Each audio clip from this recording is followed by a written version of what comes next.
নমস্কার। ঠাকুরকে প্রণাম করে আজকে বেদবাণীর ৩৫৬ নম্বর চিঠিটা পড়ার চেষ্টা করছি ১৫৭ নম্বর পাতা থেকে। এখানে ঠাকুর লিখেছেন আশ্রিতকে, ভাগ্যবশে সমস্তই হইয়া থাকে। আমাদের এ যেন প্রত্যেকটা চিঠির মধ্য দিয়ে ঠাকুর আমাদের প্রতি মুহূর্তে তিনি বলে দিচ্ছেন, তুমি অস্থির হইও না, তুমি ব্যতিব্যস্ত হইও না, তুমি একেবারে সবসময় উচাটন হয়ে থেকো না। যা ঘটছে তুমি জানো এ তোমারই অর্জিত কর্মফল, যা তোমার অদৃষ্টে লেখা আছে সেই অনুযায়ী হচ্ছে। ভাগ্যবশে সমস্তই হইয়া থাকে, ভাগ্য অনুযায়ী ভাগ্য অনুসারে তোমার সব হয়ে থাকে। যাহার যে ভাগ্যফল যাহা প্রাপ্য আছে কেহই তাহা খণ্ডন করিতে পারি না। যে ভাগ্যফল আমার নির্দিষ্ট করা আছে ওটাই আমার প্রাপ্য, এটার থেকে আমাকে কেউ সরিয়ে আনতে কখনো পারবে না। যে বলবে সে সম্পূর্ণ ভুল বলবে এবং প্রতারণা করবে। একদম পরিষ্কার কথা, এখানে থাকে সম্পূর্ণ প্রতারণা। যে আমার ভাগ্যে নেই যে আমি আজকে একটা পাহাড়ে, যার ভাগ্যে নেই সে তো কিনারে গিয়েও ফেরত আসে। আমার আজকে ভাগ্যে নেই আমি আজকে এই কাজটা করব, আমার এই ইচ্ছে করছে, খুব ইচ্ছে করছে যে আমি একটু বেড়াতে যাব, বেশ একটা ভালো জায়গায় আমার খুব বেড়াতে যাওয়ার ইচ্ছে হচ্ছে, একটা ঠাকুরের কোনো স্থানে বা তীর্থস্থানে ভীষণ বেড়াতে যেতে ইচ্ছে করছে। প্রচুর অর্থ আছে, প্রচুর সম্পদ আছে এবং আমার বয়স কম, আমার শক্তি আছে, সব আছে, আমি ইচ্ছে করলে সবটাই করতে পারি। কিন্তু আমার ভাগ্যে যদি না থাকে তাহলে আমার ইচ্ছে হলেও আমি পারবো না, আমার শক্তি থাকলেও পারবো না, আমার অর্থ থাকলেও পারবো না। একেবারে সামনে গিয়েও কিন্তু আমায় ফিরে আসতে হবে যদি আমার ভাগ্যে না থাকে। এমন কথা কিন্তু অনেক শোনা গেছে। কেদার বদ্রীনাথে অতটা পরিশ্রম করে গিয়ে একেবারে সামনে গিয়ে ফেরত চলে এসেছে। এটা তার ভাগ্যে ছিল না। ভাগ্যে যদি না থাকে তাহলে কখনো তুমি কিচ্ছু পাবে না। যাহার যে ভাগ্যফল যাহা প্রাপ্য, আমার ভাগ্যের ফলে আমার যা প্রাপ্তি আমি সেটাই পাবো, এটা আমাকে একেবারে মেনে নিতে হবে। এটা নিয়ে লড়াই করা, এটা নিয়ে দুঃখ পাওয়া, এটা নিয়ে অভিযোগ করার কিচ্ছু নেই। ঠাকুর এটাই বারে বারে বলছে। কেননা আমরা যদি অস্থির হই, আমরা যদি ভীষণভাবে বিড়ম্বিত হই, আমরা সবসময় যদি তার কাছে কাঁদি যে আমার কেন এইরকম ভাগ্য হলো হে ঠাকুর, প্রার্থনা করি এবং কাঁদি, আমাদের কষ্টে কিন্তু ঠাকুর কষ্ট পান। এই সহজ কথাটা আমাদের প্রত্যেককে বুঝতে হবে। যদি আমরা আমাদের উপাস্য দেবতাকে, আমার আরাধ্য দেবতাকে আমি যদি ভালোবাসি, আমি যদি তাকে ভালোবাসি, তাহলে তিনি যা বলেন সেটা আমাদের করলে আমরা অনেক বেশি ভালো থাকব। ভগবানের দাস হতে বলেন। ভগবানের যে দাস হতে পারে তার কোনো চিন্তা নেই, কেননা যে দাস তার নিজের কোনো কর্তাভাব থাকে না, সে পুরোপুরি বিকিয়ে দিতে পারে নিজেকে। এই কর্তা ভাবের জন্যই আমরা কষ্ট পাই, আমরা প্রার্থনা করি, আমরা চাই। যে বিড়ম্বনাগুলো আমাদের ভেতরে ঘটে, আজকে যদি আমরা যদি ভাগ্যটাকে মানতে জানি যে এটা আমার ভাগ্য, এই অনুযায়ী আমার যা যা ফল আসবে এটা আমায় মেনে নিতে হবে, তাহলে তো আমি বারে বারে ঠাকুরের কাছে গিয়ে প্রার্থনা করব না, আমি কাঁদবো না, আমি হাউতাশ করব না, আমি কষ্ট পাবো না, আমি অস্থির হব না। আমার এই পরিণতিগুলো দেখে আমার অভিভাবক তিনি তো কষ্ট পাবেন যে আহা আমার এই সন্তান কত অস্থির হচ্ছে, কত কষ্ট পাচ্ছে। তার জন্য তিনি বেদবাণীর এই যে অমৃত কথাগুলো বারে বারে তিনি বিলিয়ে দিয়েছেন যে তুমি তোমার ভাগ্যটাকে মানতে শেখো। ভাগ্যের যা ফল সেটা তোমাকে পেতেই হবে, এটা হাত থেকে তুমি কোনোভাবেই মুক্তি পাবে না। ভগবানের ভাগও নাই, তার কোনো ফলও নাই। ভগবানকে তো ভাগ করা যায় না, তাকে তো টুকরো করা যায় না, কাজেই তার কোনো ফলও নেই। ভগবানের লইয়া থাকিতে পারিলে সৌভাগ্য লাভ করিয়া সকল দায় ঋণ হইতে মুক্তি পাইয়া অখণ্ডভাবে নির্লিপ্তে নিরাকারে বসবাস পাইয়া থাকে। একেবারে আমি আরেকবার এই লাইনটা পড়ব। প্রত্যেকের ভেতরে, একেবারে মনের প্রতিটি কোণায় কোণায় এটার অবস্থান। আমরা প্রত্যেকে চেষ্টা করব, প্রত্যেকে এটাকেই সাধনা করব, যে আমার ভাগ্যে যা আছে এটার থেকে আমার উদ্ধার পাবার কোনো পর্যায়ে নেই। শুধুমাত্র আমি কোনভাবে নিজেকে বাঁচাতে পারবো সেটা হচ্ছে ভগবানকে নিয়ে যদি আমি থাকতে পারি, মানে ভগবানের দাস হতে পারলে তাহলে পরে আমার অনেক বেশি সুবিধে, সৌভাগ্য লাভ করতে পারবো। সকল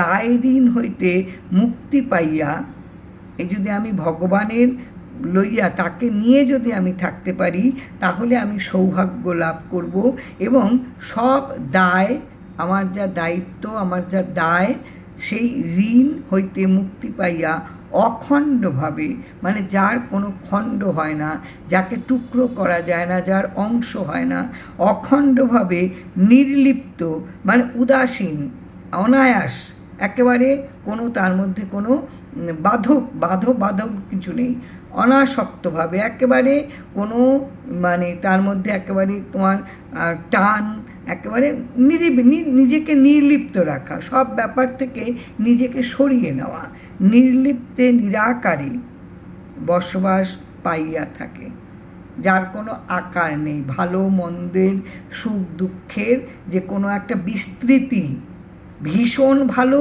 ভীষণ খারাপ, ভীষণ দুঃখ, ভীষণ সুখ, কিচ্ছু কোনো আকার নেই, নিরাকারভাবে আমি বসবাস পাইয়া থাকি। সে পাইয়া থাকে যে ভগবানকে নিয়ে থাকে। এই কর্মই ধৈর্য ধারণ করা। এটা পাওয়া যাবে কোনভাবে? এই কর্মটা হচ্ছে একমাত্র তার ধৈর্য ধারণ করা।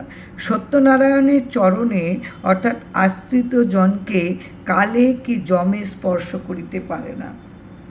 এটা ঠাকুরের একেবারে পরিষ্কার কথা, যে সত্যনারায়ণের চরণে রাখতে পারে, নিজেকে আশ্রয় পায়, তাকে পাপেও স্পর্শ করে না, তাকে যমেও স্পর্শ করতে পারে না।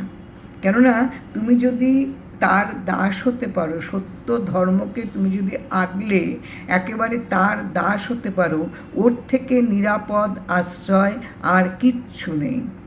কেউ তোমাকে ছুঁতে পারবে না, কেউ তোমাকে কিচ্ছু করতে পারবে না, কারণ তখন তোমার ভেতরে কোনো চাওয়া পাওয়া কিচ্ছু থাকবে না, তোমার ভেতরে দাবি থাকবে না, তোমার ভেতরে অহংকার থাকবে না, দম্ভ থাকবে না, ক্রোধ থাকবে না, কোনো বন্ধন তোমাকে আটকে রাখতে পারবে না। তুমি তখন পুরোভাবে একেবারে নির্লিপ্ত সব ব্যাপারে। কি পেলে না তাতে তোমার ভেতরে কোনো রেখাপাত করবে না। একেবারে প্রত্যেকটা ব্যাপারেই তোমার মধ্যে একবার নির্লিপ্ত, বা ঠিক আছে হচ্ছে, আচ্ছা আমার নেই তো নেই, আচ্ছা আছে তো ঠিক আছে, তাতেও আমার তেমন ভাবাবেগ নেই তাতেও একবারে উদ্বেগ নেই।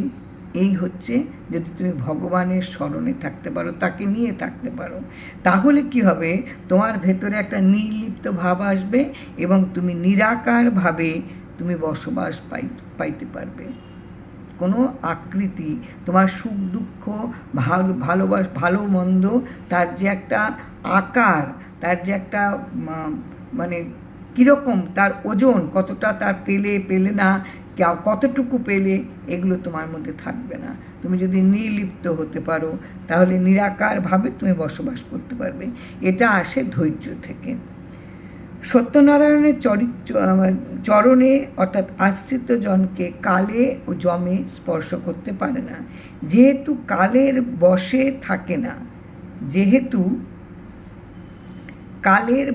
থাকে না, সময়ের অধীনে থাকে না, কেননা তখন তো সে তার আশ্রয় থাকে, কাজে সে তখন সময়ের অধীনস্থ হয় না।